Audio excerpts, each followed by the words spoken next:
Samajwadi party के सांसद ने एक बयान दिया कि महाराणा सांगा ने ही देश में बाबर को बुलाया था और महाराणा सांगा पर देशद्रोह का आरोप लगाया। बाबर को इब्राहिम लोदी को हराने के लिए राणा सांगा लाया था।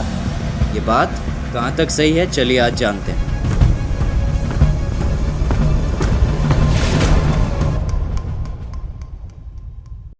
नमस्कार साथी।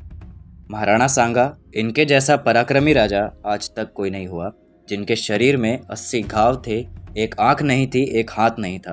फिर भी अपने समय में इन्होंने दिल्ली, गुजरात और मालवा के सुल्तान, जो उस टाइम सबसे ताकतवर थे, उन्हें कई बार हराया। 1482 में इनका जन्म होता है और ये राणा रायमल के सबसे छोटे बेटे थे। शुरुआत से ही राजगद्दी के लिए इन्हें अपने भाइयों का मनमुटाव भी मिला। पृथ्वीराज, जो इनके बड़े भाई थे, इन्होंने महाराणा सांगा की आंखें फोड़ दी थी। भाइयों के बीच इस राजगद्दी के संघर्ष के अंत में 1508 में महाराणा सांगा चित्तौड़ की राजगद्दी पे बैठते हैं। ऐसे पराक्रमी राजा जिन्होंने 1514 से 1520 तक दिल्ली, गुजरात और मालवा के सुल्तानों को जगह जगह हराया। 1517 में खातौले का युद्ध, जो आज कोटा में है, यहाँ पर इब्राहिम लोदी को बहुत बड़ी शिकस्त दी, जिसमें इब्राहिम लोदी सेना सहित भाग गया था। इस युद्ध में महाराणा सांगा का बायां हाथ कट जाता है और घुटने पर तीर लगने से वे लंगड़े हो जाते हैं। इसके बाद फिर से 1518 में बाड़ी, जो आज धौलपुर में है, यहाँ पर भी इब्राहिम लोदी सांगा से हार जाता है।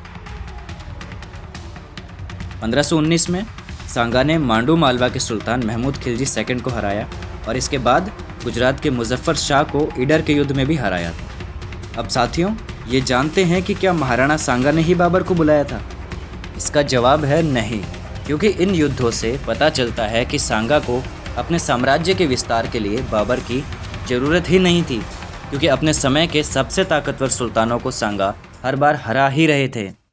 बाबर को देश में लाने वाले थे दौलत खां लोदी और आलम खां लोदी, जो इब्राहिम लोदी के परिवार के ही थे और ये चाहते थे कि इब्राहिम लोदी राजगद्दी से हट जाए। तो ये दोनों बाबर को पानीपत के युद्ध में इब्राहिम लोदी के खिलाफ उतारते हैं।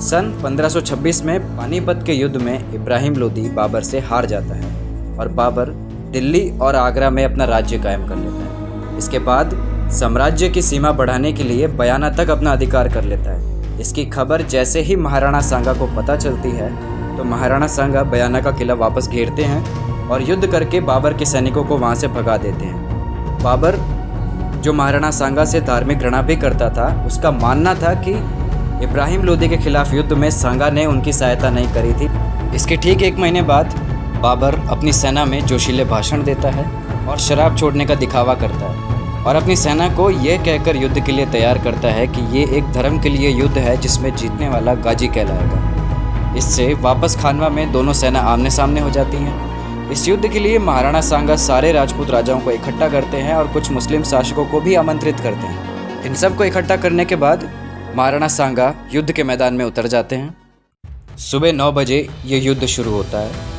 और महाराणा सांगा की सेना बाबर की सेना पर भारी पड़ रही होती है। इसके जवाब में बाबर युद्ध के मैदान में तोपें उतार देता है। भारत में पहली बार इसी युद्ध में तोपों का इस्तेमाल हुआ था, जिसका जवाब महाराणा सांगा की सेना के पास नहीं था।